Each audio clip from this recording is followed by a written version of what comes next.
جب حضور اکرم صلی اللہ علیہ وسلم کا آخری وقت تھا اس دنیا کا تو تھوڑی سی طبیعت تھوڑی سنبھل گئی، آپ کی سنبھل گئی، تو حضرت صدیق اکبر جو تھے اجازت لے کر گھر تشریف لے گئے۔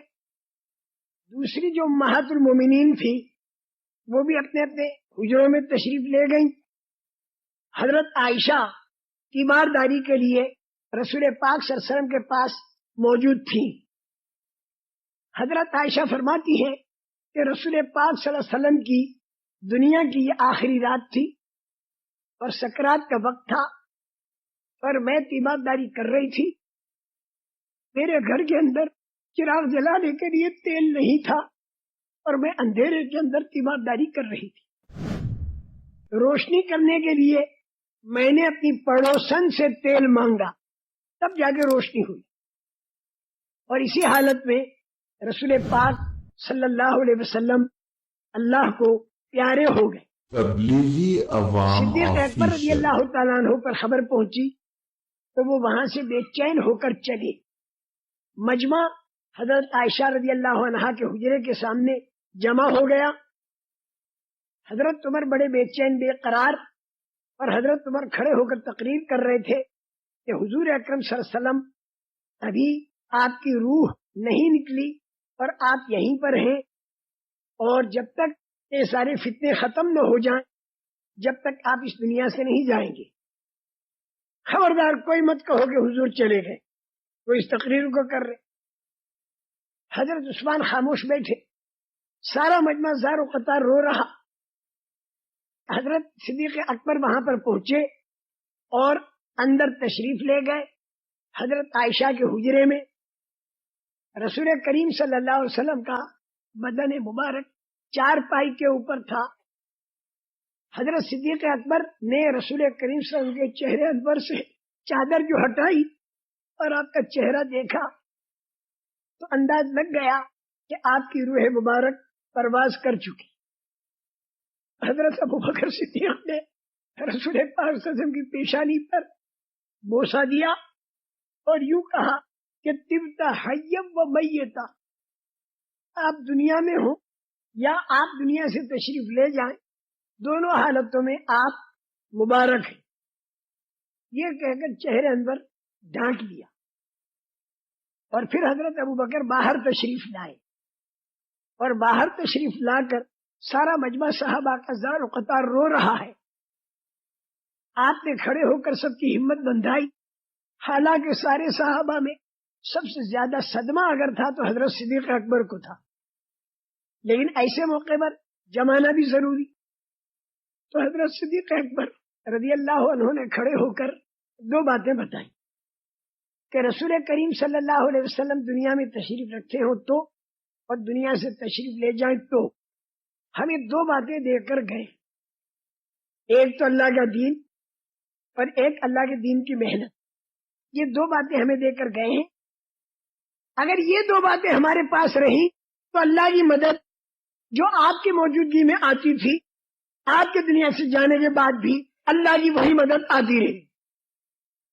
اور پھر آیت کریمہ پڑھی، وما محمد الا رسول قد خلت من قبله الرسل افإن مات او قتل انقلبتم على اعقابكم ومن ينقلب على عقبيه فلن يضر الله شيئا وسيجزي الله الشاكرين۔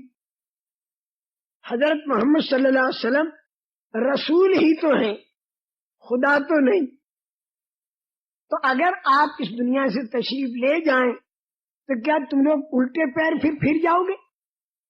جو آدمی الٹے پیر پھر جائے گا تو وہ اللہ کے دین کو وہ خود تو نقصان نہیں پہنچا سکے گا، لیکن جو قدر کر کے اور دین کے کام پر جان مال لگانی شروع کر دے گا تو اللہ تعالیٰ ایسے قدردانوں کو بہترین بدلہ دیں گے۔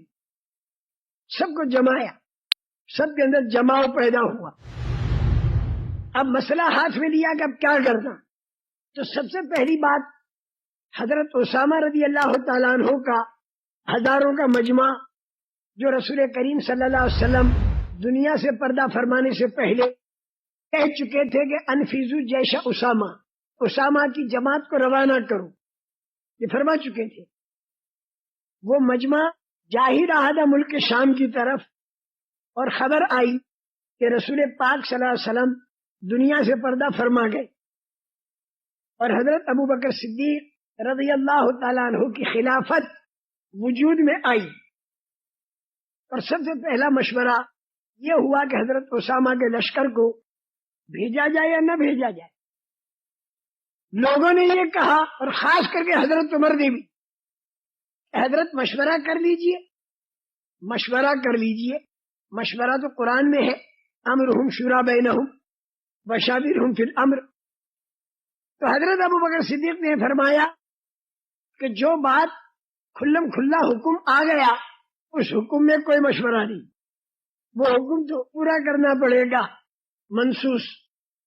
5 وقت کی نماز کھلم کھلا ہم پر فرض ہے، تو ہم یہ مشورہ نہیں کر سکتے کہ بھئی آج تو ہم تھکن کے مارے 4 وقت کی پڑھ لیں اور کل 6 وقت کی پڑھیں۔ یہ مشورے کی چیز نہیں۔ مشورے کی چیز کیا ہے؟ جہاں کھلا ہوا حکم نہ ہو۔ چنانچہ حضرت اسامہ کے لشکر کو بھیج دیا، اور مدینہ منورہ کے اندر تقریباً 150-200 کے قریب آدمی رہ گئے۔ اب ایک معاملہ آیا، عربوں کے قبیلے مرتد ہو رہے ہیں، تو حضرت ابو بکر صدیق نے جمع کیا ان 150-200 کو۔ جب ان دونوں کا مقابلہ ہوگا تو ہم موت اور حیات کے معاملے کو نمبر 2 پر کر دیں گے، اور جنت اور جہنم کے معاملے کو نمبر 1 پر کر دیں گے۔ ارے دین مٹ رہا ہو تو ہماری زندگی کس کام کی؟ ایون قصدین وانا حی، دین مٹ رہا اور میں زندہ رہوں تو ہماری زندگی کس کام کی؟ بہت زور سے بات کہی۔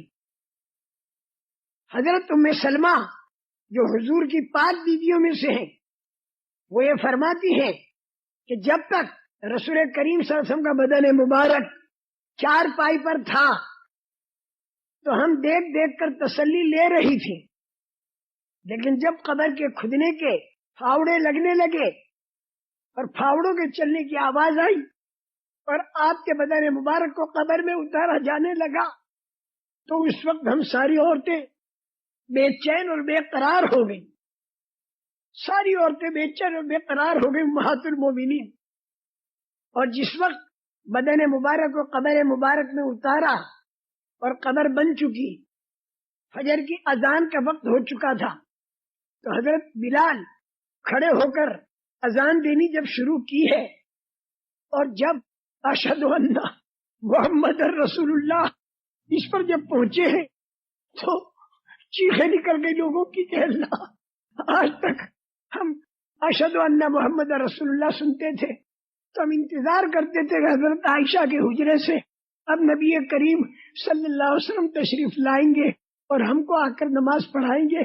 آج کا پہلا دن یہ ہے کہ رسول پاک صلی اللہ علیہ وسلم قبر مبارک میں ہیں اور ہم اشہد ان محمد رسول اللہ سن رہے ہیں اور نماز کوئی اور پڑھائے۔ پورے مدینے میں کوہرام مچ گیا۔ حضرت فاطمہ رضی اللہ تعالی عنہا اتنی بے چین تھی حضور کے تشریف لے جانے پر کہ حضرت فاطمہ کہا مار کے ہنسی نہیں ہے، ایک ہی بیٹی رہ گئی تھی، باقی تو ساری بیٹیاں آپ کے زمانے میں ہی اللہ کو پیاری ہو گئی۔ بیٹا آپ کا ایک بھی نہیں تھا، ابھی ایک بیٹی حضرت فاطمہ رہ گئی۔ تو حضرت فاطمہ کی بے چینی اتنی تھی کہ وہ ایک بات حضور کے دنیا سے پردہ فرمانے کے بعد ایک شعر انہوں نے پڑھا حضرت فاطمہ نے، وہ ذرا سننے جیسا ہے، لیکن حضرت فاطمہ تو بیٹی تھی، ان پر کتنا صدمہ تھا۔ تبلیغی حضرت عوام فاطمہ یہ کہتی ہے، آفیشل سبت علی مصائب لو انہا، سبت علی مصائب لو انہا، سبت علی الایام سرن لیالیا۔ میرے اوپر وہ مصیبتیں پڑی ہیں حضور اکرم صلی اللہ علیہ وسلم کے دنیا سے چلے جانے پر۔ حضرت فاطمہ کہتی میرے اوپر وہ مصیبتیں پڑی ہیں کہ اگر یہ مصیبتیں دن پر پڑتی تو دن بھی رات بن جاتا، تو دن بھی رات بن جاتا۔